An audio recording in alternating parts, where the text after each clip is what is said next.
बच्चों, आज के इस वीडियो में हम लोग एक्सरसाइज 8.1 के क्वेश्चन नंबर 11 को सॉल्व करने जा रहे हैं। बच्चों, क्वेश्चन नंबर 11 कहता है कि बताइए कि निम्नलिखित कथन सत्य हैं अथवा असत्य। तो ये कुछ कथन दिए हुए बच्चों, कुल 5 कथन हैं।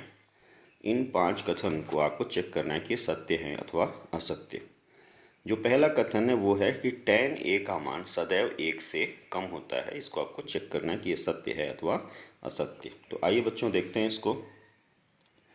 इसके लिए बच्चों हमने एक ट्रायंगल बनाया हुआ है ABC। ये कोण A है।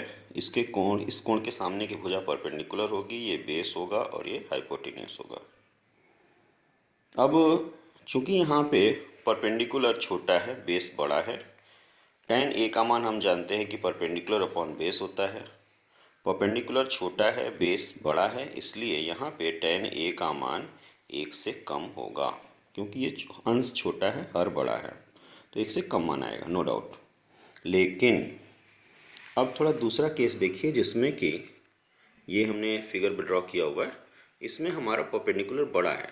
त्रिभुज ऐसे भी बन सकता है जिसमें परपेंडिकुलर बड़ा हो और बेस छोटा हो।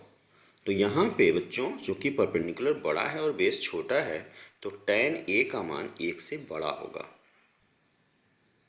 और अगर परपेंडिकुलर बेस बराबर हो गए तो tan a का मान 1 के बराबर होगा। तो ये कहना कि tan a का मान 1 से छोटा है, tan a का मान 1 से छोटा, ये कहना ये असत्य है। ये हमेशा सत्य नहीं होगा। फिर दूसरा चीज़ है बच्चों कि कोण a के किसी मान के लिए, ये दूसरा है, कोण a के किसी मान के लिए sec a का मान 12/5 हो सकता है, ये आपको बताना है।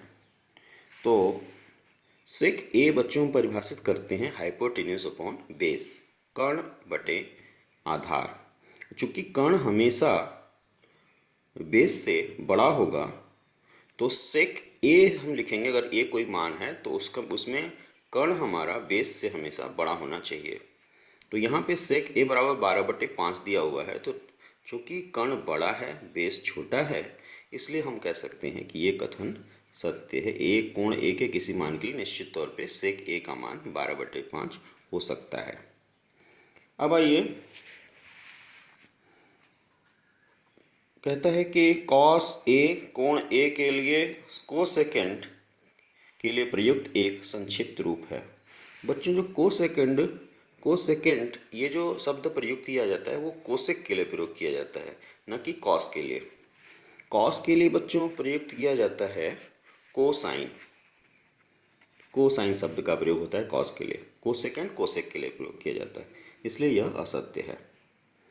और फिर कॉट ए, चौथा है कॉट ए, कॉट और ए का गुणनफल है। तो कॉट ए बच्चों, ये एक ऑपरेशन है जो कि कॉट जो होता है, एक नोटेशन है, एक ऑपरेशन है जो कि हम किसी कोण पे लगाते हैं। समकोण त्रिभुज में किसी कोण के कॉट को जब हम लिखते हैं, तो ये उस त्रिभुज के उस कोण के लिए आधार और लंब के अनुपात को व्यक्त करने लगता है। तो यहाँ पे कॉट ए का गुणनफल नहीं है, कॉट और ए एक दूसरे के गुणनफल नहीं है, बल्कि ये ए पे लगाया गया एक नोटेशन है, या कह सकते हैं एक ऑपरेशन है, जिसके तहत हमें समकोण त्रिभुज के आधार और लंब का अनुपात पता चलता है। इसलिए ये कथन भी बच्चों असत्य है। और ये बड़ा इंपॉर्टेंट है बच्चों। जैसे हमने कहा tan a upon tan b, तो ऐसा थोड़ी है कि आप tan काट दोगे, चूंकि ये tan गुणे a है। tan a पूरी एक वैल्यू है, tan b एक पूरी वैल्यू है, ये पूरी वैल्यू बताती है, न कि ये अलग अलग है। tan a बिल्कुल एक ही चीज़ है, tan b एक चीज़ है। तो बिल्कुल जैसे log बोलते हैं log 2, तो log 2 का मतलब ये थोड़ी होता है कि log इंटू 2, ये एक ऑपरेशन होता है जो कि इस 2 पे अप्लाई किया जाता है। तो ठीक है बच्चों, तो ये हमारा ये कहना कि कॉट गुणे ए के बराबर है, इन दोनों का गुणनफल है, ये असत्य है। अब आइए तीसरी चीज़ पे चलते हैं, ये अंतिम चीज़ पे चलते हैं। कहता है कि किसी भी कोण थीटा के लिए साइन थीटा 4/3 के बराबर है।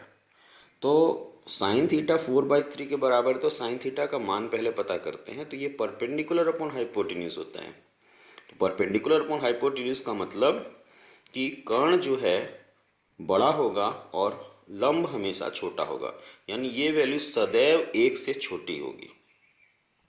और अगर ये 1 से छोटी होगी तो यहाँ पे जो मान दिया हुआ है 4/3, तो ये 1 से बड़ा मान है, इसलिए यह कथन भी असत्य है।